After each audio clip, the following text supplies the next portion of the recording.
एक बार लोहे की दुकान में अपने पिता के साथ काम कर रहे एक बालक ने अचानक ही अपने पिता से पूछा, पिताजी, इस दुनिया में मनुष्य की क्या कीमत होती है?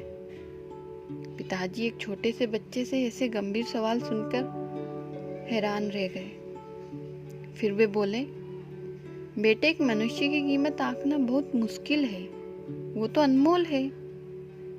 बालक ने कहा, क्या सभी उतने ही कीमती और महत्वपूर्ण हैं? पिताजी बोले, हाँ बेटे। बालक के कुछ पल्ले पड़ा नहीं। उसने फिर सवाल किया, तो फिर इस दुनिया में कोई गरीब तो कोई अमीर क्यों है? किसी की कम इज्जत तो किसी की ज्यादा क्यों होती है? सवाल सुनकर पिताजी कुछ देर तक शांत रहे और फिर बालक से स्टोर रूम में पड़ा एक लोहे का रोड लाने को कहा। रोड लाते ही पिताजी ने पूछा, इसकी क्या कीमत होगी? बालक ने कहा, लगभग 300 रुपए। पिताजी बोले, अगर मैं इसके बहुत से छोटे छोटे कील बना दूं तो इसकी कीमत क्या होगी?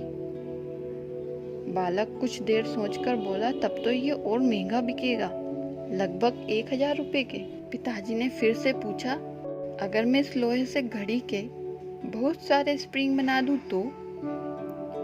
बालक कुछ देर सोचता रहा और फिर एकदम से उत्साहित होकर बोला, तब तो इसकी कीमत बहुत ज्यादा हो जाएगी।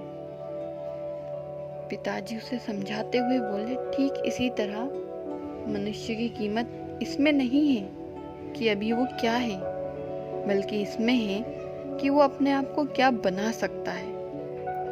बालक अपने पिता की बात बहुत अच्छे से समझ चुका था।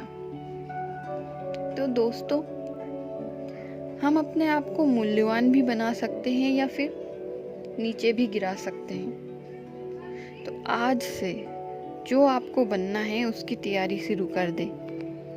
एक दिन आप वही बन जाएंगे।